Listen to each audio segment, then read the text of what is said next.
China की फौज trouble में आ गई है कि इंडिया की बनाई हुई इंडिजिनस मिसाइल, इसका नाम है ब्रह्मोस, इसके लिए ऑर्डर आया फिलीपींस से। $374 मिलियन का ऑर्डर आया है। प्राइम मिनिस्टर मोदी का आत्मनिर्भर भारत के लिए एक बड़ा अचीवमेंट है। ये इंडिया और फिलीपींस का एक तरीके से कोऑर्डिनेशन भी दिखता है against China. China in trouble है, मुसीबत में आ गई है, क्योंकि चाइनीज जो सोल्जर हैं वो सर्दी से मर रहे हैं लद्दाख के अंदर।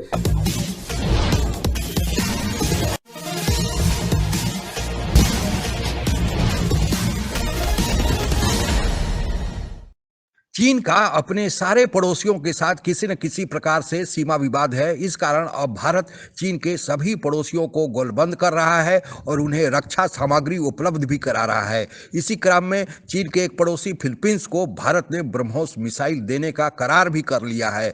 दूसरी तरफ अभ्यस्त न होने के कारण चीनी सैनिक गालवान घाटी में इतनी कैजुअलिटी उनकी बढ़ गई है कि अब वहां पर तैनात होने से कतरा रहे हैं। चीन को घेराबंदी करने का पूरा प्लान कैसे तैयार किया गया है, आइए आप भी सुने।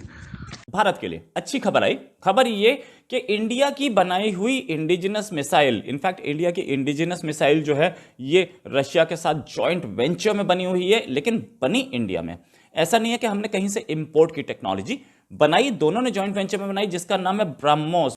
ऐसी काबिल मिसाइल, और इसके लिए ऑर्डर आया फिलीपींस से। $374 मिलियन का ऑर्डर आया है और वो चाह रहे हैं कि ये supply anti ship missile system के लिए आए। फिलीपींस की नेवी इसे यूज करेगी। उन्होंने नोटिस ऑफ अवार्ड भी दे दिया है, कम्युनिकेट कर दिया है BrahMos officials. Prime minister Modi का आत्मनिर्भर भारत के लिए एक बड़ा अचीवमेंट है। साथ में मेक इन इंडिया कैंपेन के लिए भी हम लोग पहले सब कुछ इंपोर्ट किया करते थे, लेकिन अब एक्सपोर्ट वाली सिचुएशन आ गई है। हम लोग ब्रह्मोस एक्सपोर्ट कर रहे हैं, तो ये फिलीपींस को देना एक बड़ी चीज बनती है। क्यों बड़ी चीज बनती है? फिलीपींस चाइना के एकदम पड़ोस में, उसको खतरा है। वो साउथ चाइना सी फिलीपींस से लगा हुआ है, और जिस साउथ चाइना सी पे दोनों कंट्रीज, फिलीपींस अपना हक बताता ही ऑफ कोर्स, लेकिन चाइना उस साउथ चाइना से पूरे को अपना बताता है। तो चाइना का जो एक्सपेंशनिस्ट पॉलिसी है, उससे बचने के लिए उसके मिसाइल, उसकी शिप्स और उसकी सबमरीन्स वहां घूमे, उसके लिए ब्रह्मोस लगी होगी। तो ये जो मिसाइल है बहुत हेल्पफुल होगी उनके लिए। तो ये इंडिया और फिलीपींस का एक तरीके से कोऑर्डिनेशन भी दिखता है against China. China in trouble as Chinese PLA soldiers dying of cold in Ladakh. वो कहते हैं कि चाइना की फौज ट्रबल में आ गई है, मुसीबत में आ गई है, क्योंकि चाइनीज जो सोल्जर हैं वो सर्दी से मर रहे हैं लद्दाख के अंदर। The cold in Ladakh is proving deadly for Chinese troops. अच्छा जी, stand against the Indian army along the line of actual control LAC. There is a severe cold in Ladakh at this time, which the PLA soldier of China are unable to bear. कहते हैं कि इतनी सख्त सर्दी लद्दाख के अंदर पड़ रही है। -35 डिग्री तक टेम्परेचर है, जो चाइनीज फौजियों से बर्दाश्त नहीं हो रहा। तेजी से चीनी सोल्जर मर रहे हैं, और अब सूरत हाल यह है कि चाइना ने ट्रेनिंग के नाम पे अपनी फौजें पीछे हटा ली हुई हैं, जबकि उसके मुकाबले में हिंदुस्तानी फौजियों को यह तरबियत हासिल है। हालांकि कहते हैं इसके बावजूद कई इलाकों में इंडिया और चाइना के फौजी महज 100 मीटर के फासले पर है। एक तरफ चाइना के खेमे, दूसरी तरफ इंडिया के खेमे, फासला 100 मीटर से भी कम है। इस तरह की टेंस सूरत हाल है लद्दाख के अंदर। ब्रह्मोस इसका नाम क्यों है?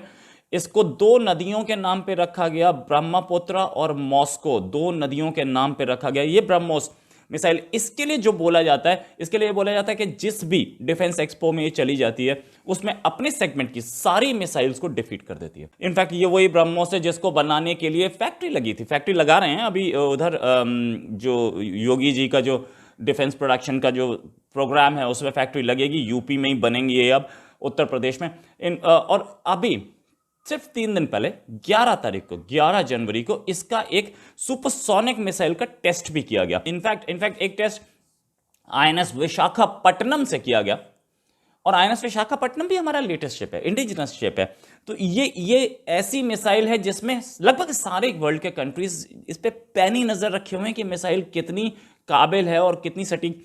इसकी सटीक जो मारक क्षमता है, एग्जैक्ट लोकेशन पे लगना, ये अनमैच्ड है। और इसकी 2.8 मैक की स्पीड, यानी कि आवाज की गति से, ध्वनि की गति से 2.8 टाइम्स फास्ट चलना, ये भी एक चमत्कार है, ये भी एक बहुत बड़ी अचीवमेंट है। और इसको ये दो चीजें बहुत सपोर्ट कर रही है। इंडिया ने तो इसे लगभग नेवल प्लेटफॉर्म्स में लगभग सारी जगह लगा दिया है, लेकिन ये जो कॉन्ट्रैक्ट आया है, ये इनफैक्ट इस कंट्री को इस मिसाइल में इंटरेस्ट इससे पहले वियतनाम दिखा चुका है। वियतनाम भी उसी एरिया में चाइना से ही त्रस्त है। ब्रूनेई दिखा चुका है, वो भी उसी एरिया में चाइना से ही त्रस्त है।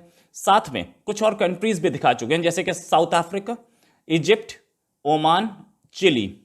चीन का केवल भारत के साथ ही नहीं बल्कि अपने सारे पड़ोसियों, जिनमें शामिल है Taiwan, Philippines, Indonesia, Vietnam, Japan, south Korea, Singapore, Brunei, Nepal, Bhutan, Laos, Mongolia और म्यांमार, यानी कुल 14 पड़ोसियों के साथ किसी न किसी प्रकार का सीमा विवाद चल रहा है। इनमें से ताइवान के साथ केवल सीमा विवाद ही नहीं बल्कि ताइवान को तो चीन अपना ही देश मानता है, अपना ही भाग मानता है।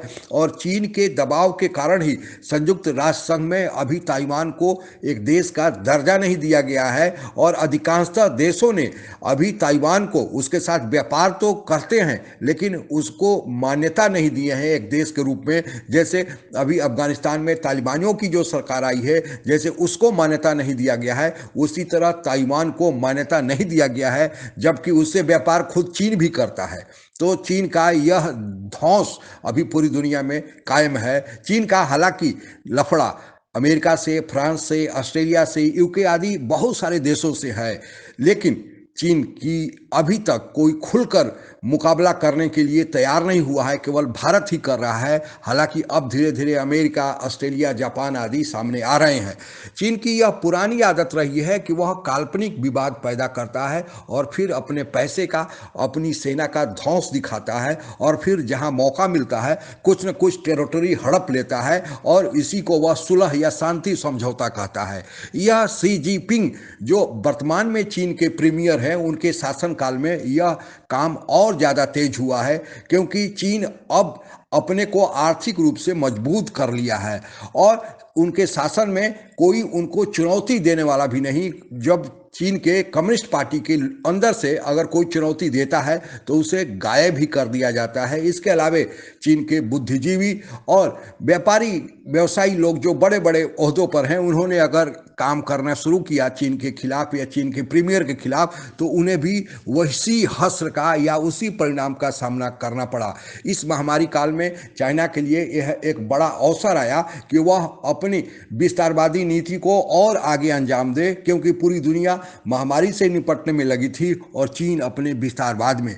चीन की मंशा को पूरी दुनिया अब समझने लगी है। चीन पर से लोगों का भरोसा देशों का हटने लगा है, लेकिन चीन से सीधे निपटने में एक थोड़ी समस्या आ रही है। वह यह है कि चीन ने अपने आर्थिक ताकत के बल पर पूरी दुनिया किसी न किसी रूप से चीन पे सप्लाई चेन मैनेजमेंट के तहत आश्रित हो गई है। उदाहरण के लिए एक छोटा सा लें कि फार्मास्यूटिकल्स जो दवाइयाँ बनती हैं, उनमें साल्ट या कोई केमिकल उपयोग में आता है। दवाइयाँ पूरी दुनिया में बड़े बड़े फैक्ट्री जो हैं वहाँ बनते हैं, लेकिन उसकी सप्लाई किसी भी एक साल्ट या एक केमिकल की कहीं ना कहीं चीन से होती है। तो इससे आप अंदाज़ा लगा सकते हैं कि अभी चीन ने अपने को किस तरह पूरी दुनिया के लिए अपरिहार्य बना लिया है। इसलिए सीधे एक झटके में चीन से निपटना मुश्किल हो रहा है। ऐसा नहीं है कि चीन के अंदर भी सब कुछ ठीक ठाक चल रहा है, चीन के अंदर भी बहुत सारे विवाद चल रहे हैं, लेकिन वहाँ पर फ्री प्रेस नहीं है, मीडिया की आज़ादी नहीं है, इसलिए बहुत सारे खबरें बाहर नहीं आती है। हालांकि इसका भी फायदा उठाया जा सकता है, लेकिन इससे पर्याप्त नहीं है कि इसी से चीन पर लगाम कसा जाए। चीन को आर्थिक रूप से जब तक चोट नहीं पहुंचाया जाएगा, चीन काबू में नहीं आएगा। हालांकि चीन का रास्ता रोकने के लिए प्रयास हो रहे हैं। क्वाड बना है जिसमें भारत, ऑस्ट्रेलिया, जापान, अमेरिका शामिल है। इसके अलावा ऑकुस बना है। फिर चीन के बेल्ट एंड रोड इनिशिएटिव के तहत भी अमेरिका सहित यूरोपियन के देशों ने बहुत सारे प्रोग्राम अपने लॉन्च किए हैं, लेकिन अभी तक चीन के खिलाफ लगाम लगाने के लिए उतना ज़्यादा सफलता पूरी दुनिया के देशों को नहीं मिल पाई है, क्योंकि दुनिया के देशों में भी आपस में मतभेद हैं। इसलिए चाहकर भी अभी तक चीन को उतना नुकसान नहीं पहुंचाया जा सका है जितना चीन को पहुंचाना जाना चाहिए था। हालांकि इनमें से भारत ही एक ऐसा देश है जो चीन का सीधे मुंहतोड़ जवाब दे रहा है, और इसी क्रम में चीन को रोकने के लिए भारत ने चीन के जितने भी पड़ोसी देश हैं जिनका नाम ऊपर लिया गया, उनको अब भारत सामरिक दृष्टि से, आर्थिक दृष्टि से मजबूत करने का एक प्लान तैयार किया है। और उसी क्रम में भारत ने फिलीपींस को ब्रह्मोस मिसाइल बेचने का भी एक करार किया है, और इससे भारत को दो फायदा होगा। एक तो चीन की घेराबंदी करने का जो प्लान है कि चीन चारों ओर से स्थानीय तौर पर घिरेगा, और दूसरा भारत का जो मेक इन इंडिया कार्यक्रम है रक्षा के क्षेत्र में स्वावलंबी बनने का, चूंकि वह ब्रह्मोस मिसाइल फिलीपींस सहित और पड़ोसी देशों को देगा, तो फिर भारत का जो रक्षा में पैसा है आयात से आएगा, तो भारत स्वावलंबी होगा, और यह मेक इन इंडिया की एक सफलता भी होगी। तो भारत अपने स्तर से प्रयास कर रहा है, और चीन जैसे सांप का फन कुचलना जरूरी है, और भारत उसकी पूरी तैयारी, पूरी दुनिया मदद करे न करे अपनी जगह है, लेकिन भारत अपने स्तर पर तैयारी कर रहा है। इसके लिए भारत की रक्षा जो में लगे हैं वे लोग, हमारा राजनीतिक नेतृत्व है वह बहुत अच्छा काम कर रहा है, वे बधाई के पात्र हैं। आज के लिए बस इतना ही। जय हिंद। आप अगर हमसे जुड़ा रहना चाहते हैं तो कृपया मेरे चैनल को सब्सक्राइब करें तथा बेल आइकन भी दबा दें, ताकि नई वीडियो की जानकारी तुरंत आप तक पहुंच जाए। धन्यवाद। जय हिंद।